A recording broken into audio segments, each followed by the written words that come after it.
유능한 감독은 적절한 순간 타임아웃을 요청합니다. 왜냐하면 이대로 가서는 안 되니까 무엇이 문제이고 어떤 조치를 취해야 하는지 선수들과 작전을 구상하기 위하여 전달해 주기 위하여 타임아웃, 작전 타임을 요구합니다. 하나님께서는 때로는 우리의 인생 가운데 정신없이 살아가는 가운데 타임아웃, 작전 타임을 요구하시죠. 분주함 가운데 때로는 잘 나가는 것 같은데 브레이크를 거십니다. 그리고 잠깐 멈추라고 하죠. 그리고 하나님 보시기에 우리가 이대로 살아서는 안 되기에 문제가 있기 때문에 승리하신 하나님은 우리가 참으로 승리하기를 원하시기 때문에 타임아웃을 통하여 우리에게 깨닫기를 원하시는 것이죠. 요단강을 건너고 여리고성을 함락한 이스라엘은 승승장구합니다. 그들 앞에 놓여있는 아이성은 수가 작은 성이었습니다. 정탐꾼들은 돌아와서 다 갈 것 없이 2-3천 명이면 됩니다. 여호수아는 그래서 그 중에 많은 숫자 3천 명을 보냅니다. 그런데 패배합니다. 수치를 당합니다. 왜 하나님께서 승승장구하는 여호수아 이스라엘 백성들에게 브레이크를 거시는 겁니까? 가장 중요한 죄의 문제에 대하여 하나님은 해결하기를 원하셨기 때문입니다. 정의의 하나님은 지금도 우리의 인생 가운데 여러 모양으로 브레이크를 거십니다.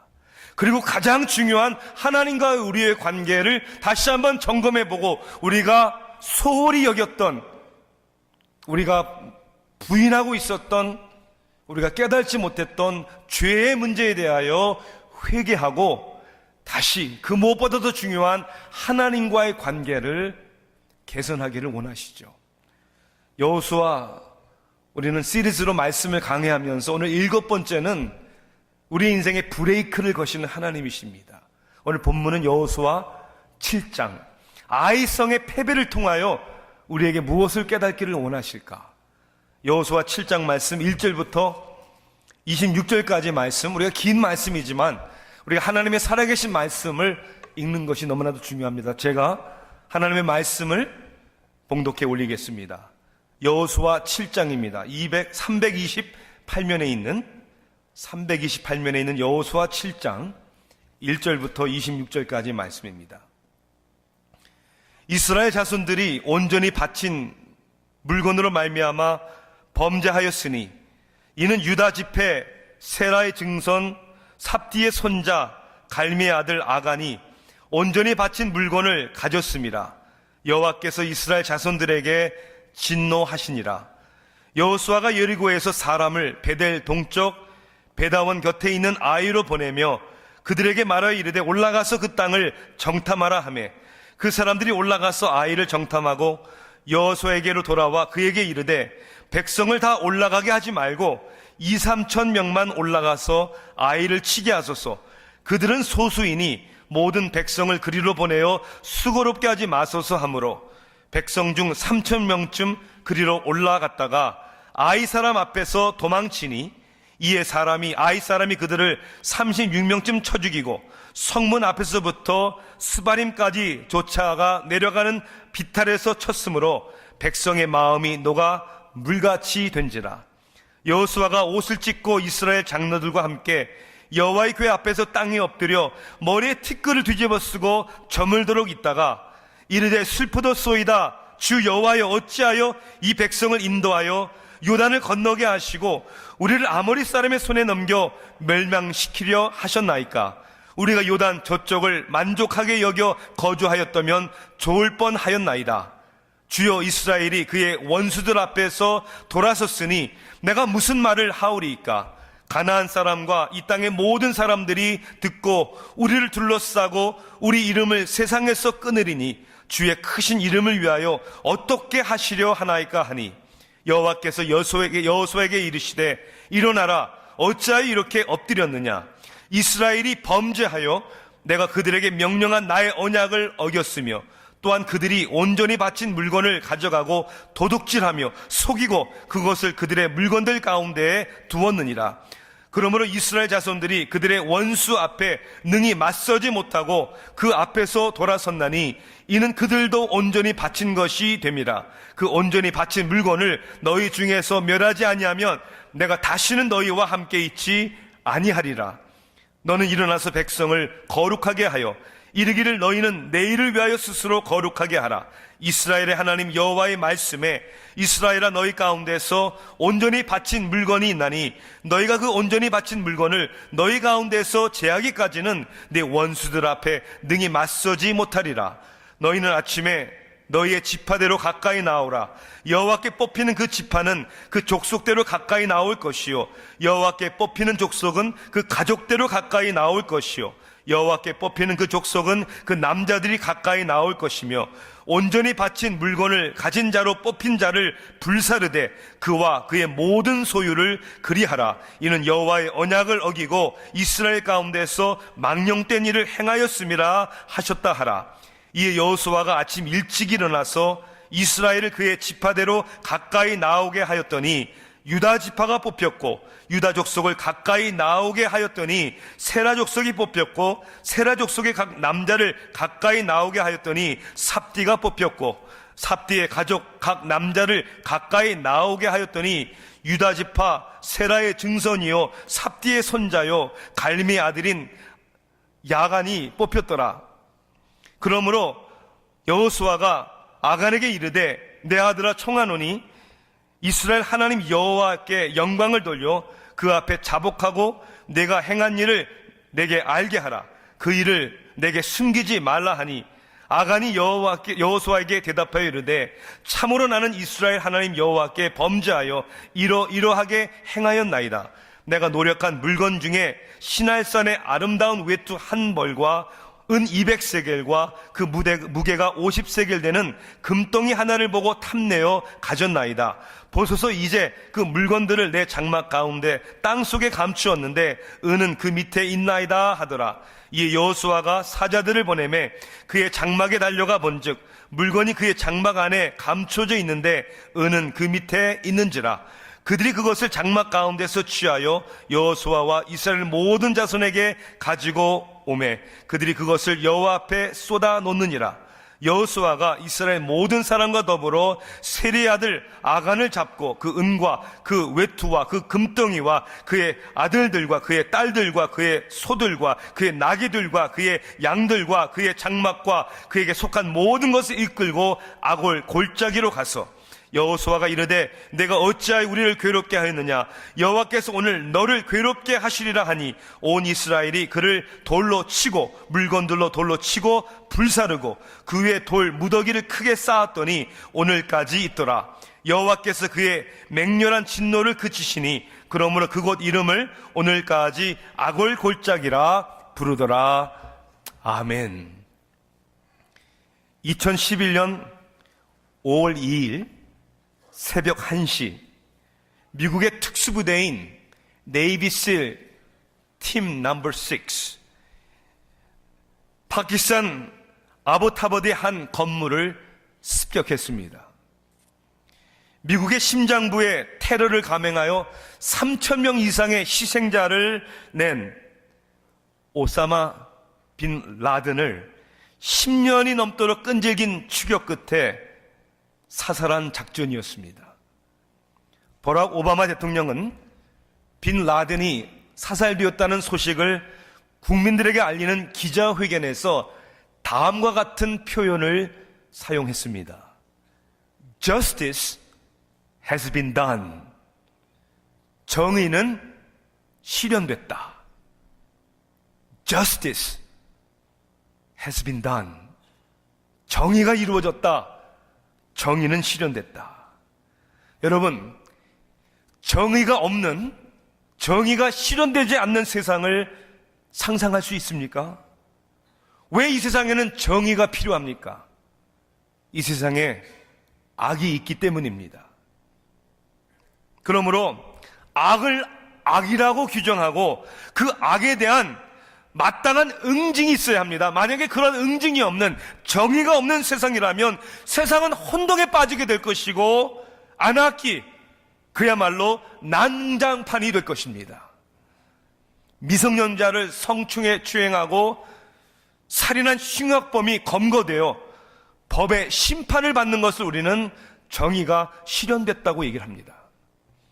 보스턴 마라톤 경기를 구경하기 위해 모인 시민들을 향해 폭탄을 터뜨린 테러범이 총격전 가운데 경찰에 의해서 사살되고 한 명은 검거되어 법의 심판을 받는 것을 보면서 마땅하다고 생각하는 것은 바로 이 정의에 대한 인간의 갈망 때문입니다. 옳고 그름을 판단하고 악에 대한 응징을 도모하는 정의가 있는 사회와 국가가 건강한 국가가 되는 것이죠. 자, 그렇다면 이 정의란 것이 도대체 어디서 오는 것입니까? 정의란 것을 도대체 누가 만든 것입니까? 어떤 사람들은 운명론적으로 정의를 합니다. 또 어떤 사람들은 이 세상에 정의란 없다, 존재하지 않는다 라고 부인하는 사람들도 있습니다. 혹은 생물학적으로, 과학적으로 이것을 증명하고 설명하려고 합니다.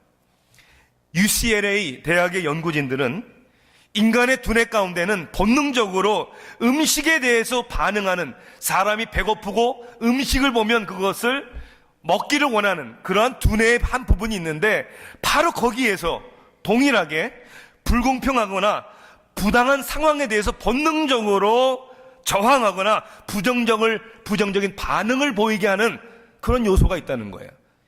그래서 정의라는 것은 인간적으로 음식과 같이 본능적인 것이다, 이렇게 얘기한다는 것이죠. 2003년도에는 에모리 대학의 연구진에서 이런 본능적인 감각은 이것을 iniquity aversion이라고 합니다. 한국말로는 아무리 찾아도 없어요. 이러한 불공평과 악에 대해서 반응을 보이는 이런 것이 사람에게만 아니라 원숭이, 동물들에게도 있다. 이것을 과학적으로 증명할 수 있다라고 발표를 했습니다. 어떤 사람들은 이러한 정의에 대하여 진화론적으로 설명을 합니다. 사람이 생존하기 위하여 진화되는 과정 속에서 정의라는 것이 반드시 필요한 것이기 때문에 인간관계 속에서 존재한다. 저는 이러한 사회적이고 과학적이고 생물학적인 설명을 완전히 부인하는 사람은 아닙니다. 하지만 우리에게 정의의 존재에 대한 완전한 해답은 주지 않는다고 생각을 합니다. 오히려 가장 설득력 있고 논리적인 설명은 이 세상에 정의가 존재하는 이유는 이 세상을 만드신 하나님이 정의의 하나님이시기 때문입니다.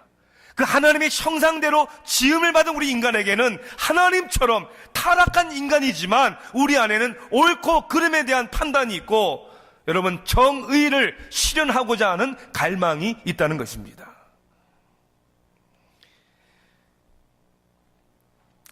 하나님께서 권능으로 여리고성을 함락한 여호수아와 이스라엘 백성들, 그런데 그들은 그 다음 정복해야 할 아이성을 너무나도 가볍게 여겼습니다.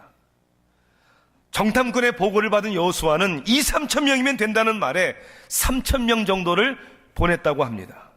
그런데 결과는 어떠했습니까? 참패였습니다. 5절에 보니까 36명쯤 죽고 군사들은 쫓김을 당했다고 했습니다. 이것은 여호수아에게 충격적인 패배였습니다. 36명의 사상자가 나고 도망친 일이 수치스러워서가 아니라 왜 충격적이었습니까? 만군의 여호와가 함께 하시는 이스라엘 군대가 패배했다는 것이 충격적인 사실이었습니다. What happened? 도대체 무슨 일이 일어난 것입니까? 하나님께서 약속하지 않으셨습니까? 내가 너희와 항상 함께하리라, 너희 너를 당할 자가 없다라고 말씀하셨는데 아이성과 같은 작은 성에서 왜 패배한 것입니까? 하나님의 마음이 바뀌신 것입니까? 여호수아는 백성들의 장로들과 함께 티끌을 뒤집어 쓰고 하루 종일 하나님 앞에 엎드립니다. 그리고 그는 일어나서 하나님 앞에 원망합니다. 차라리 요단강을 건너지 않았으면 좋았을 것을, 하나님 왜 우리 이렇게 웃음꼴이 되고 말았습니까? 하나님 우리를 버리신 것입니까? 우리를 잊으신 것입니까? 하나님은 여호수아에게 왜 엎드려 있느냐? 일어서라고 합니다. 그리고 정확한 이스라엘의 패배의 원인을 얘기하십니다. 그것은 이스라엘이 하나님 앞에 범죄했기 때문이다. 여러분, 이스라엘과 하나님은 언약을 세우셨습니다. 이 언약은 하나님의 은혜와 사랑입니다. 그러나 은혜와 사랑의 하나님은 동일하게 정의의 하나님이십니다. 그 언약 가운데 하나님이 지키셔야 하는 내용도 있지만 백성들이 지키셔야 할, 하나님 앞에 순종해야 할 내용들도 있는 것입니다. 그들이 언약을 어겼기 때문에 정의의 하나님은 그들의 인생에 브레이크를 거신 것이죠. 스탑! 멈추라는 것이죠. 은혜의 하나님, 사랑의 하나님, 자비의 하나님, 우리는 너무나도 쉽게 이런 하나님을 좋아하고 이런 하나님을 찾고 이런 하나님을 부르짖습니다. 그러나 분명히 기억하십시오. 동일한 하나님은 정의의 하나님이십니다. 죄를 미워하시는 하나님이십니다. 죄를 그냥 간과하지 아니하시는, 반드시 심판하시는 하나님이시라는 거예요. 오늘도 우리 가운데 승리를 원하시는 하나님, 우리에게 승리를 주시는 하나님은 우리에게 자비와 사랑을 베푸실 뿐만 아니라 정의의 하나님으로서 죄를 미워하시기에 죄의 문제를 하나님 앞에 인정하고 회개하기를 원하신다는 것이죠. 죄를 미워하시는 정의의 하나님, 왜 죄를 미워하실까요? 그 이유는 첫째, 죄의 원인은 거짓이기 때문입니다. 하나님은 진리의 하나님이신데 죄는 거짓으로부터 만들어진 것이기 때문입니다. 하나님은 여호수아를 통해서 분명히 명령하셨습니다. 은, 금, 동철, 기구들은 다 여호와께 구별되어야 한다고, 취하지 말라고 분명히 명령하셨습니다. 분명히 아간도 그 말씀을 들었을 것입니다. 왜? 죄라는 것을 알고 있었죠. 왜? 그것을 훔친 것을 감추었다고 그랬어요. 부끄러운 줄 아는 것이죠. 사람들은요, 죄에 대하여 그것이 잘못된 것이고 부끄러운 것인 것을 다 압니다. 그런데 왜 알고 있으면서도 죄를 짓습니까? 그 이유는 죄로 말미암아 우리는 거짓말에 속아 넘어가기 때문입니다. 어떤 거짓이 있습니까? 먼저는 아간의 경우만이 아니라 우리의 삶도 마찬가지예요. 인류 최초부터 이 속임에 빠져 있던 거예요. 첫째는 삶의 행복에 대한 착각에 빠지게 하는 거예요. 어떻게 행복해질 수 있다고 여러분 믿으십니까? 더 좋은 것, 더 많은 것을 가지면 행복해질 수 있다고 여러분 생각하십니까? 오늘 21절 말씀을 보십시오. 보면 21절 말씀에 이제 아간이 여호수아 앞에 자기의 죄에 대해서 인정을 하고 고백을 합니다. 이 21절 우리 함께 읽으면서 저는 세 중요한 단어를 여러분들에게 상기시켜드리고 언급하기를 원합니다. 21절을 한번 같이 한번 읽어볼까요? 시작. 내가 노력한 물건 중에 시날산의 아름다운 외투 한 벌과 은 200세겔과 그 무게가 50세겔 되는 금덩이 하나를 보고 탐내어 가졌나이다. 보소서, 이제 그 물건들을 내 장막 가운데 땅속에 감추었는데 은은 그 밑에 있나이다 하더라. 여기서 중요한 동사 세 단어가 나옵니다. 첫째는 내가 보고, I saw, 보았다는 거예요. 뭘 봤습니까? 아름다운 외투를, 금과 은을 보았습니다. 본 거로만 끝난 게 아니에요. 그 다음에 내가 탐내어, I coveted, 내가 탐냈습니다. 그걸 욕심냈습니다. 그래서 결론은 뭡니까? 가졌나이다. And I took, 보고 탐내고 가진 것입니다. 여러분, 이 표현 어디서 많이 들은 표현 아닙니까? 성경에 나오죠? 어디서 나옵니까? 창세기 3장에 나옵니다. 하나님은 아담과 하와에게 모든 것을 다 주셨어요. 그리고 하나님은 누리고 정복하고 다스리라고 축복하셨습니다. 그런데 한 가지만은 절대로 하지 말라고. 동산 중앙에 있는 선악을 알게 하는 나무의 실과는 먹지 말아라. 그런데 꼬임에 빠졌잖아요. 뱀의 거짓말에 빠졌잖아요. 그래서 그 거짓말을 듣고 성경은 이렇게 얘기합니다. 하와가 본즉 먹음직도 하고 보암직도 하고 지혜롭게 할 만큼 탐스럽기도 한 나무인지라 그 여자가 그 열매를 따 먹고 보았다고 그랬어요. 탐스럽다고 그랬어요. 그리고 따 먹었다고 그랬어요. 하와와 마찬가지로 인류 조상의 죄가 들어온 똑같은 이야기가 아간의 삶 속에 지금 다시 한번 반복됩니다. 시내산의 아름다운 외투 한 벌과 은 200세겔과 그 무게가 50세겔 되는 금덩이 하나를 보고 탐하여 가졌나이다. 도대체 이게 얼마나 되길래? 금 50세겔이라고 했는데요, 한 세겔은 오늘 얘기하면 11.4g입니다. 요즘은 금값이 좀 떨어지는 것 같아요. 저와 여러분과 뭐 별 상관은 없지만 1g에 지금 시세는 약 42불 정도 되는 것 같아요. 그러니까 한 세겔이면 462불 정도 되고요, 50세겔이니까 23,100불 정도 됩니다. 뭐 많다면 많은 돈이고요, 또 적다면 적은 돈입니다. 뭐 이것 때문에 크게 뭐 잘 사는 것도 아니고, 이거 없다고 해서 뭐 더 못 사는 것도 아니에요. 그런데 사람의 욕심은 그렇지 않다는 거예요. 우리 삶 속에 그런 것이 얼마나 많은지 몰라요. 사실은 있어도 그만, 없어도 그만입니다. 그런데 우리가 보기에, 우리가 생각하기에 이것만 있으면 마치 뭔가가 다 잘 될 것 같고 내 삶이 행복해질 것 같은. 여러분, 죄의 시작은 결코 나쁜 것이 아닙니다. 사실은 하나님께서 우리에게 즐기라고 주신 것입니다. 물질도 그렇습니다.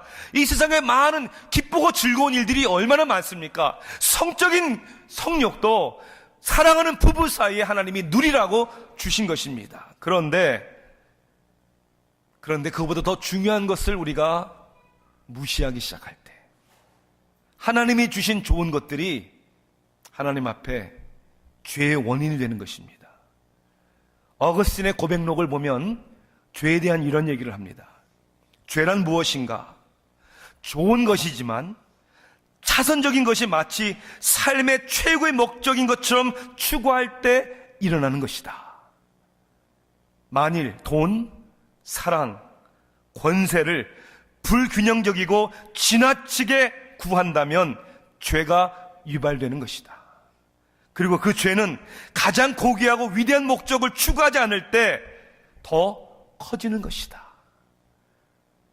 아간에게 있어서, 이스라엘 백성들에게 있어서, 우리에게 있어서 우리가 추구해야 할 가장 고귀하고 위대한 목적이 무엇입니까? 그건 하나님을 사랑하고 하나님을 경외하는 것입니다. 그런데 하나님을 사랑하고 하나님을 경외하는 것보다 하나님이 주신 것들을 더 귀하게 여기고 그것을 불균형적으로 집착해서 추구할 때 그게 죄악이 된다는 겁니다. 욕심. 성경은 욕심이 잉태한 즉 죄를 낳고 죄가 장성한 즉 사망을 낳는다고 말씀하고 있죠. 또 하나의 거짓말은 하나님의 심판에 대해 안일하게 생각하는 거짓입니다. 발각되지 않으리라는 것이죠. 그런 안일한 생각을 하는 겁니다. 하나님께서 모세를 통해 주신 10계명보다 사람들은 스스로 만든 11번째 계명을 더 중요시 여긴다고 합니다. 11번째 계명이 뭐라고요? 들키지만 말아라. 안 들킵니까? 드러나지 않습니까? 사람의 눈은 속여도 하나님은 절대 속일 수 없습니다. 반드시 모든 것이 하나님 앞에 드러나게 되어 있습니다. 여러분, 그때까지 안 가더라도요, 대부분의 죄는 이 세상에서 언젠가 누군가에 의해 대부분 드러나게 되어 있습니다. 그래서 우리는 속지 말아야 합니다. 마치 세상의 것들이 우리의 도구임에도 불구하지만 우리의 삶에 행복을 주는 것처럼, 그리고 절대로 드러나지 않을 것처럼 그 착각에 빠져서는 안 되는 것이죠. 우리들의 현실은 이 세상이 주는 유혹의 손길이 너무 강하고 인간의 존재는 그 유혹 앞에 너무나도 연약하다는 것을 우리는 인정합니다. 잘 알고 있습니다. 그래서 당장 손해보는 일이 있을 때, 또 다른 사람들 왜 다 그렇게 하는데 왜 나만 이렇게 해야 하냐고 우리는 속상해할 때가 있습니다. 그래서 사람들은 쉬운 길, 넓은 길을 갑니다. 그러나 사랑의 성도 여러분, 우리는 속지 말아야 하기 때문에 좁은 길을 걸어가야 합니다. 옳은 길을 선택해야 합니다. 잘 살길보다는 바르게 살겠다고 하나님 앞에 몸부림쳐야 합니다. 그래서 우리는 성경적인 가르침 중에 하나가 영어로 표현하자면 delayed gratification, 만족 지연, 보상 지연이라는 성경의 하나님의 가르침을 우리는 귀담아 들어야 합니다. delayed gratification이라는 것은 앞으로 나중에 보상과 만족을 위하여 지금 참고 인내하는 것입니다.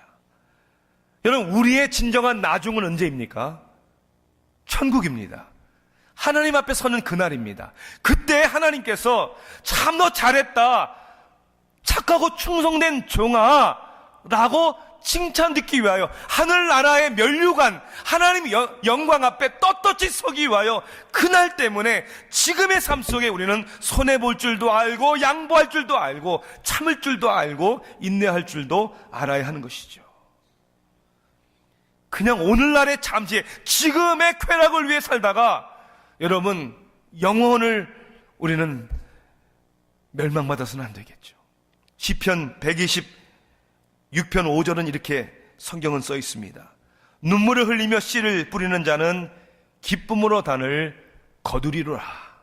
그러므로 오늘 하나님 앞에 때로는 눈물을 흘리더라도 고통이 있더라도 여러분 정의의 길을 가고 정의를 이 사회에 이 땅에 실현하는 저와 여러분 되기를 주님의 이름으로 축원합니다. 죄의 원인은 거짓에 있습니다. 또한 죄의 원인은 무지에 있습니다. 정의 하나님이 싫어하시고 판단하신 죄의 원인은 알지 못하는 무지 때문입니다. 진리를 알지니 진리가 너희를 자유케 하리라 라고 성경은 말씀하고 있죠. 아간이 하나님 앞에 죄를 범한 이유는 무지 때문이었습니다. 어떠한 무지일까요? 첫째는 죄의 심각성에 대한 무지입니다. 아간은 자신의 죄가 얼마나 큰 결과를 가져올 것이라는 것을 미처 알지 못했던 것이죠. 옷, 금, 은 그 자체가 나쁜 건 아니지만 그것으로 인해 얼마나 하나님 앞에 엄청난 죄를 진다는 사실을 제대로 알지 못했던 것이죠. 그 결과는요, 죽음의 심판이었습니다. 죄의 싹은 사망이라고 성경은 말씀하고 있죠. 또한 죄의 영향력에 대한 무지입니다. 심각성만이 아니라 영향력. 여러분, 죄는 죄를 지은 사람에게만 해로운 것이 아니라 많은 사람들에게 피해를 줍니다. 아간의 죄는 자신의 죽음만이 아니라 가족의 죽음, 그리고 또한 36명 되는 무고한 여러분 동료들의 죽음을 야기했습니다. 또한 하나님의 택한 백성들을 수치 가운데 몰고 가는 그러한 결과를 낳은 것이죠. 죄는 나만이 아니라 내 주위에 있는 여러 사람들에게 여러분 아픔과 여러분 그 영향력을 끼친다는 것을 우리는 기억해야 합니다. 참 비교적이질 않아요? 여리고에 살던 라합이라는 이방 여자 기생은 믿음 때문에 온 가족을 살리고, 아간은 자기의 불신 때문에 온 가족을 죽이고, 그러니 여러분 한 사람이 의롭게 사느냐 아니면 죄 가운데 사느냐, 여기는 엄청난 영향력이 있다는 겁니다. 음주운전자의 죄는 무고한 사람의 생명을 해합니다. 한 사람의 순간의 쾌락을 위한 불륜이 얼마나 사랑하는 가족과 많은 사람들에게 상처를 줍니까? 보초를 서는 군인이 졸음에 깜빡 졸면 그러면 온 부대가 다 죽는 겁니다. 한 지도자가 잘못 섰을 때 따르는 사람들에게 얼마나 큰 영향력이 끼칩니까? 한 목회자의 타락이 얼마나 많은 사람들에게 실망과 상처가 되고 그리고 영혼들을 실족시킵니까? 그러므로 우리는 반드시 하나님의 말씀 가운데 깨달아야 합니다. 죄의 심각성과 영향력이 이렇게 크구나. 청교도 신학자였던 타마스 브룩스는 사탄의 공격에 대적하는 중요한 전략이라는 책에서 죄에 대해 이렇게 얘기를 합니다. 원수 마귀는 우리가 좋아하고 갈망하는 것으로 미끼를 삼는다. 마귀는 그래서 우리에게 원하는 섹스, 돈, 권세, 쾌락, 명예, 관계 등을 주저없이 우리에게 안겨준다. 마귀의 계략은 낚시 바늘을 보이지 않게 하고 미끼를 덥석 물게 하는 것이다. 일단 낚시 바늘에 걸리면 그는 우리를 끌어당겨 죄의 노예로 삼는다. 사단이 주는 선물은 대부분 좋은 것이다. 우리에게 얼마나 좋은 것인지를 보고 또 보고 확인하기를 원한다. 그런데 그것은 함정이다. 선물은 좋지만 주는 자가 악하기 때문에 함정이다. 마치 어린 아이를 유괴하기 위하여 사탕이나 장난감을 주면서 유괴하는 유괴범과 같다. 사탄이 주는 선물을 아무리 좋은 것이라도 우리가 선택할 때 결국 우리는 미끼를 무는 것이고 그 결과 죄의 바늘이 우리의 입에 낚시를 낚아채고 죄의 노예가 되는 것이다. 요한복음 8장 34절 예수님의 말씀처럼 죄를 범하는 자마다 죄의 종이니라. 여러분, 죄는 무서운 것입니다. 그래서 정신 바짝 차려야 하는 것입니다. 죄의 모양은 그 모양이라도 담대하게 버리는 저와 여러분 되기를 주님의 이름으로 축원합니다. 하나님이 미워하시는 죄는요, 거짓, 그리고 이 무지. 그런데 더 중요한 것은 우리가 미워해야 되는 이유는 하나님이 미워하시는 죄의 원인은 불신이기 때문입니다.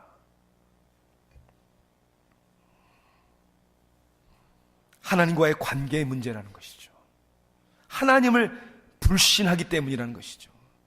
Discipleship Journal이라는 잡지에서 여러 크리스찬들에게 자기들이 지금 겪고 있는 신앙적인, 믿음적인, 삶의 실질적인 갈등이 무엇인지를 물었습니다. 그리고 그 답들을 정리해서 순위별로 했어요.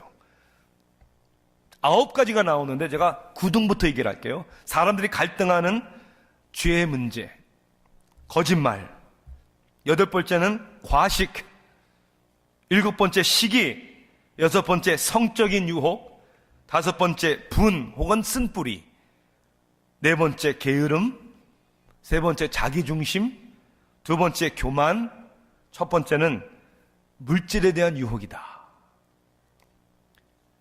우리가 다 갈등하는 죄의 모습들입니다. 자, 그런데 여러분, 저는요, 이 9가지만 아니라 10가지, 100가지, 1000가지를 얘기해도 그 핵심의 중심적인 이유는 하나라고 생각합니다. 지금 열관이 9가지는 증상들입니다. 원인은 하나님과의 사랑의 관계의 문제입니다. 죄는 항상 무엇을 하고 안 하고의 문제보다 관계성의 문제입니다. 관계와 상관없는 죄는 없습니다. 오늘 1절에서 하나님은 이렇게 우리에게 말합니다. 이스라엘 자손들이 온전히 바친 물건으로 말미암아 범죄하였으니, 이미 이제 아이성에서 일어날 패배에 대한 것을 예고하듯이 여리고성을 함락할 때 하나님 앞에 온전히 바쳐질 물건에 대하여 범죄했다라고 말합니다. 여기에서 범죄했다는 단어를 영어 NIV 성경에는 unfaithful 이렇게 얘기를 합니다. 이 단어를 히브리 원어를 보면 밀이라는 단어를 사용했습니다. 히브리어로 밀. 이 단어는 아내가 남편을 배신하고 간음할 때, 간음의 죄를 범했다 할 때 사용하는 단어입니다. 민수기 5장을 보면 11절부터 아내가 간음죄를 범했을 때 남편이 이것을 밝히는 절차를 설명하면서 똑같은 단어를 사용했습니다. 밀이라는 단어는 unfaithful, 간음죄를 범했다, 그런 뜻이에요. 아간이 하나님 앞에 범한 죄는 그저 외투 한 벌, 금과 은의 문제가 아니고 하나님 앞에 하나님의 백성이 간음한 죄다라고 얘기하는 것이죠. 이것은 하나님을, 행동보다 더 무서운 것은 하나님을 무시하는 죄입니다. 하나님을 믿는다고 하지만 하나님을 불신한 죄라는 것이죠. 어떠한 불신일까요? 첫째는 하나님을 사랑하지 않는 불신입니다. 하나님께 이렇게 얘기하는 것이죠. You're not important. 하나님, 중요하지 않습니다. 가나안 땅을 주신 하나님, 늘 함께 해주시는 하나님, 보호해 주시는 하나님, 주관해 주시는 하나님, 그 하나님보다도 다른 게 더 중요한 거예요. 여러분, 그게 우상숭배 아닙니까? 하나님보다 더 귀하게 여기는 것. 하나님을 사랑하지 않는 불신도 있지만 하나님을 두려워하지 않는 불신도 있습니다. 그렇게 죄를 범하고 감춰도 뭐 설마 누가 알겠냐, 안들 어떻게 하겠냐, 하나님을 가볍게 생각한 거죠. 여러분, 죄는 가벼운 것이 아닙니다. 왜요? 죄를 미워하시는 하나님이 만월의 여김을 받는 분이 아니시기 때문이죠. 찰스 웨슬리, 요한 웨슬리 등 기독교 역사에 큰 영향을 끼친 웨슬리 형제들을 키운 수잔나 웨슬리는 자녀들에게 말씀을 가르치면서 특히 죄에 대해서 경고의 말을 가르쳤습니다. 수잔나 웨슬리는 다음과 같이 경고합니다. 이것을 명심하라. 무엇이든지 너의 이성을 약화시키고 너의 지각을 손상시키고 하나님에 대한 너의 감각을 무디게 하고 영적인 것에 대한 즐거움을 빼앗거나 너의 생각, 마인드보다 너의 몸을 지배하는 힘이 더 강력해질 때 그것이 아무리 선하게 보이고 좋게 보인다 할지라도 그것은 죄라는 사실을, 죄입니다. 타협해서는 안 되는 것이죠. 하나님에 대한 감각을 무디게 하는 것들, 하나님의 말씀을 묵상하는 것보다, 하나님과 함께 기도하는 것보다 그 감각을 무디게 하는 세상의 모든 즐거움이 죄악이라는 겁니다. 그것을 죄라고 인정할 줄 알아야 됩니다. 죄는 무서운 것이죠. 하나님이 이스라엘 백성들의 삶 속에, 아니 우리의 여러분의 인생에 브레이크를 거시는 이유가 뭡니까? 멈추라는 것이죠. 어디로 가고 있는지, 무엇이 중요한지 삶의 우선순위를 다시 한번 점검해 보라는 것입니다. 언급한 것처럼 오늘날 사람들은 너무나 하나님의 은혜에 대하여, 하나님의 자비하심에 대하여, 하나님의 사랑에 대하여 너무 쉽게 말합니다. 그래서 이렇게까지 얘기하죠. 하나님은 사랑의 하나님이기 때문에 그 누구도 심판하기를 원치 아니하시고, 하나님은 자비의 하나님이시기 때문에 그 누구도 영원한 지옥에 멸망의 길을 가기를 원치 아니하신다. 여러분, 그것은 우리 인간의 희망사항이지 진리는 아닙니다. 사랑에는 시기와 질투가 있는 것입니다. 여러분, 우리 인간 관계 속에서도, 우리 부부의 관계 속에서도 사랑한다고 여러분 아무렇게나 행동해도 됩니까? 사랑하기 때문에 아무 남자한테나 아무 여자한테나 마음도 주고 몸도 주고 그래도 아무렇지도 않다고 우리 생각할 수 있습니까? 아니요. 그것은 못할 짓이죠. 왜? 인격에 대한 모독이기 때문에, 사랑하는 사람의 가슴에 못을 박는 거기 때문에 그렇게 해서는 안 되는 것이죠.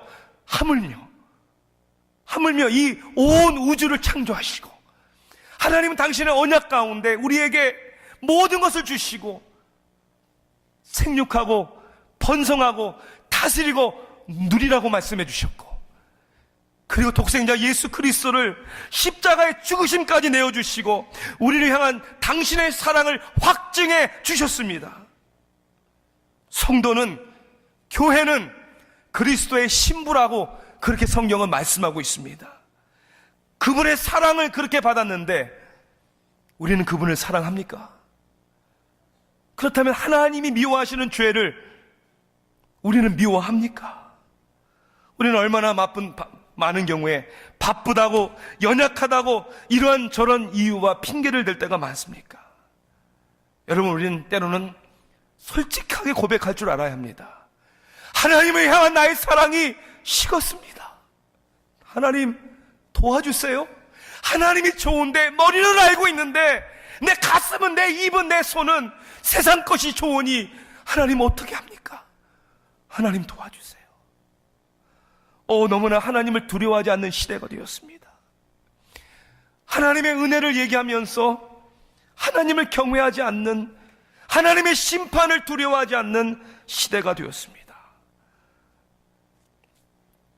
방대한 텍사스 사막에 한 철조망이 쳐져 있었고, 그 땅의 주인이 출입 금지라는 사인을 놓고 그 밑에 다음과 같은 경고의 글을 썼다고 합니다. 들어가려는 생각을 하고 있습니까? You must know, 알아야 할 것은, 만일 늑대, 선인장, 모기, 방울뱀이 당신을 해치지 않으면 내가 할 것입니다. I will do it. 그리고 거기에 주인 이름을 빨간 글씨로 썼다고 그래요. 혹시 죄의 유혹에 빠지고 싶은 마음이 있습니까? 여러분, 이걸 아십시오. 하나님이 이렇게 말씀하실 겁니다. 고통, 헤어짐, 실패, 타락, 죄책감이 너를 해할 것이고 결국은 내가 할 것이다. 죄를 미워하시는 하나님, 딱 사인이 써 있는 거예요. 우리 주님은 하늘 보좌를 버리시고 낮은 인간의 육신의 몸을 입고 이 땅에 오셨습니다. 우리를 구원하시기 위하여. 그런데 그 주님은 다시 오실 것입니다. 다시 오시는 주님은 이제는 심판주로 오십니다. 정의의 하나님의 심판주로 이 세상을 심판하실 것입니다. 사도 바울은 디모데후서에서 사랑하는 아들에게 디모데후서 4장 1절에 이렇게 얘기를 합니다. 하나님 앞과 살아있는 자와 죽은 자를 심판하실 그리스도 예수 앞에서 그가 나타나실 것과 그의 나라를 두고 엄히 명하노니. 오늘 하나님의 말씀이 우리를 엄히 명하십니다. 우리의 인생에 브레이크를 거시고 정의의 하나님이 심판의 하나님이라는 사실을 깨닫고 이스라엘 백성들 향하여 거룩하라 라고 말씀하시는 것처럼 하나님의 백성답게 거룩하기를 원하신 하나님, 오늘도 죄를 미워하시는 하나님의 자녀들처럼 죄를 미워하고 거룩한 성도로 살아가기를 주님의 이름으로 축원합니다. 기도하시겠습니다.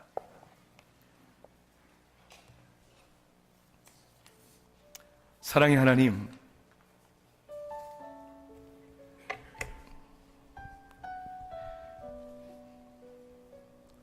우리는 마치 여호수아처럼 우리 인생에 브레이크가 걸릴 때 하나님 왜 이렇게 우리를 여기까지 인도하시는 겁니까? 왜 이런 일들이 일어나는 겁니까? 우리 돌아보면 다 내가 선택한 거고 내가 잘못한 거고 내가 욕심을 낸 것인데 주님, 어찌 우리는 하나님을 두려워하지 않습니까? 하나님의 정의를 모르며 어떻게 하나님의 사랑을 알 수 있습니까?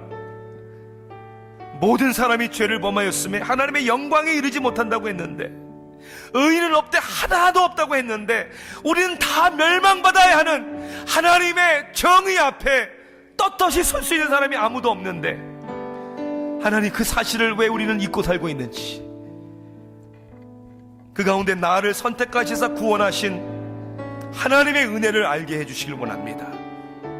그리고 우리로 하여금 하나님의 공의를, 하나님의 거룩함을, 이 세상에 정의를 세우면서 정의를 실현하면서 하나님의 성품을 나타내게 하여 주시옵소서. 비록 그 길이 손해되는 길이요, 이 땅에서 비록 희생과 고난과 죽음의 길일지라도 하나님 장차 우리에게 올 영광을 바라보며 담대하게 그 길을 가게 하소서. 예수 그리스도의 이름으로 간절히 기도하옵나이다. 아멘.